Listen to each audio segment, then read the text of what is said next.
Today we're going to do a juicy bean burger and I hope you like it. It's got a lot of different types of vegetables in it and we are using kidney beans, but you can use any kind of bean you like at all. First off, we're going to start by getting our vegetables ready. So I've chosen to put in a carrot, a red onion, garlic and some chilli.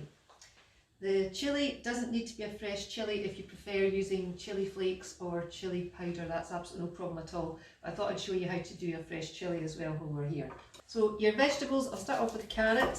What you want you to do is put all your vegetables into your bowl. So the carrot is looking okay. I tend to leave the skin on unless it looks a wee bit gnarly and then I take it off, but that one looks not too bad at all. So I'm going to trim it up a wee bit. And we're only going to use half of this carrot in the recipe, so I'll take that off. And this wee bit I'm just going to grate into the bowl. Any veg, as I say, can be used in this because if you've got a food processor at home, you can actually blend it right down and nobody will even know what kind of vegetables are in it. It's quite a good one for fussy kids or things like that. You can sneak in some nice vegetables there that they don't even know is about. I'm going to put my carrot into the bowl. Now your onion, I've chosen a red one just because I like the colour. Doesn't need to be a red onion. And I'm just going to chop it very finely.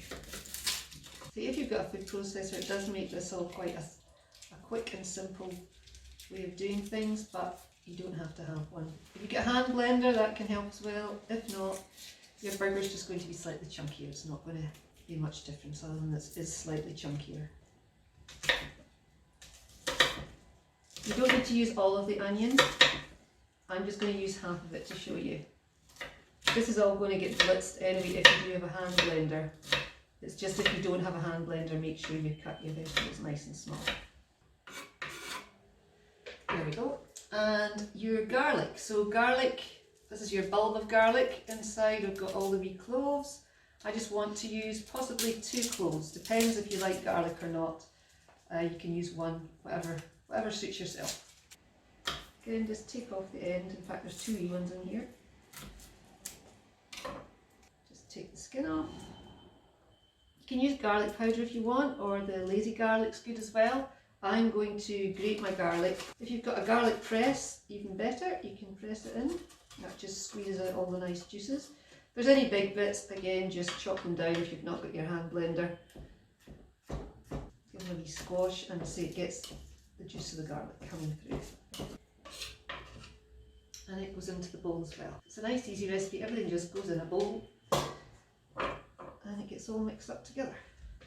The chilies, as I say, if you want to use fresh chili, I'll show you how to do it. If not, you can use chili powder and you'd use a tiny wee amount of that because it is very strong in the dried form, and a small amount would probably be about 1/4 teaspoon. Unless you really don't like chili, then it's just a tiny wee pinch.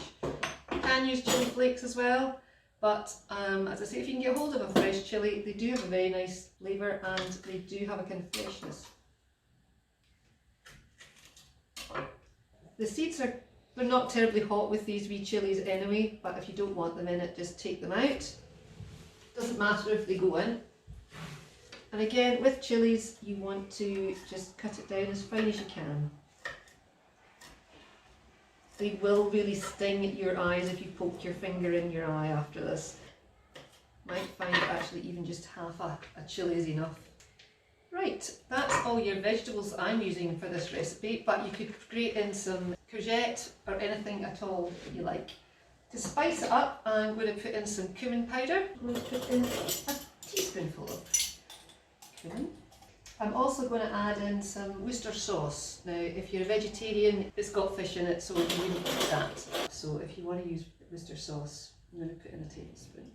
Another thing I'm going to use is tomato puree. I'm going to put in a tablespoon of tomato puree. So that's all your kind of main seasoning and things that give it nice flavour and taste.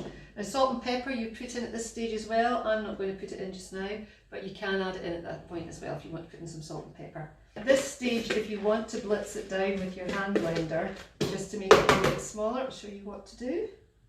It does make for a slightly smoother burger.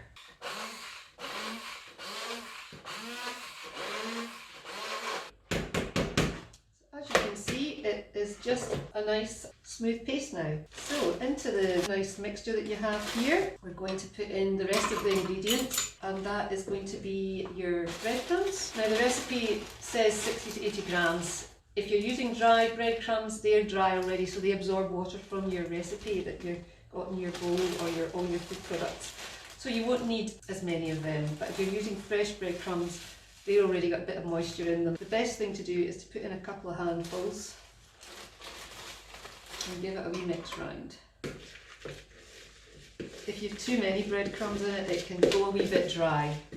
So best to just put in your breadcrumbs and see what the mixture looks like. And then you're going to put in an egg. You can just put it straight in. A wee turn around. The egg binds it, so that's why you're putting in the egg. It binds the burger together. Now, if you don't like beans as whole beans, you could actually blitz the beans down as well, but I like the whole beans, so I'm going to put the beans in whole. So put in some and see how you get on. You can squash a few down in the back of your spoon if you don't like the big beans.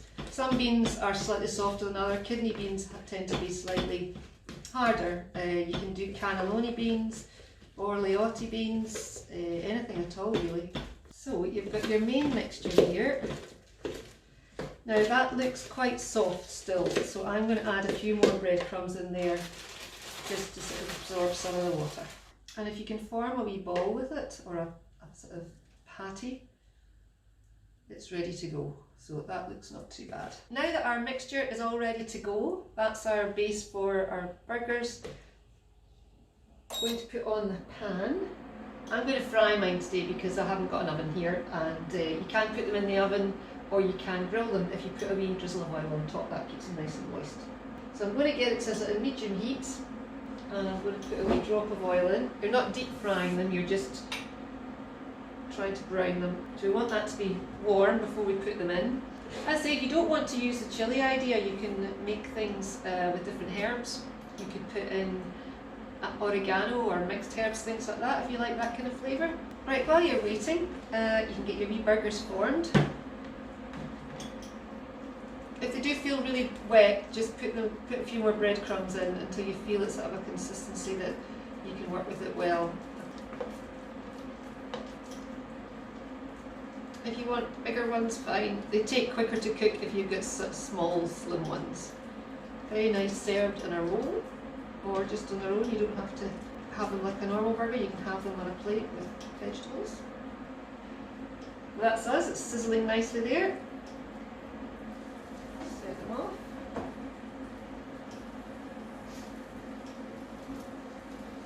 And they just basically cook for roughly about 8 minutes each side.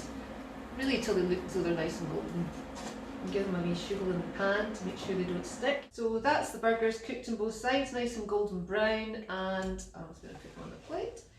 Let's say you don't have to have them in a burger bun, you can just have them with a salad or some broccoli or some peas or whatever you like for a meal in itself. I'll cut one open for you so you can have a wee look inside.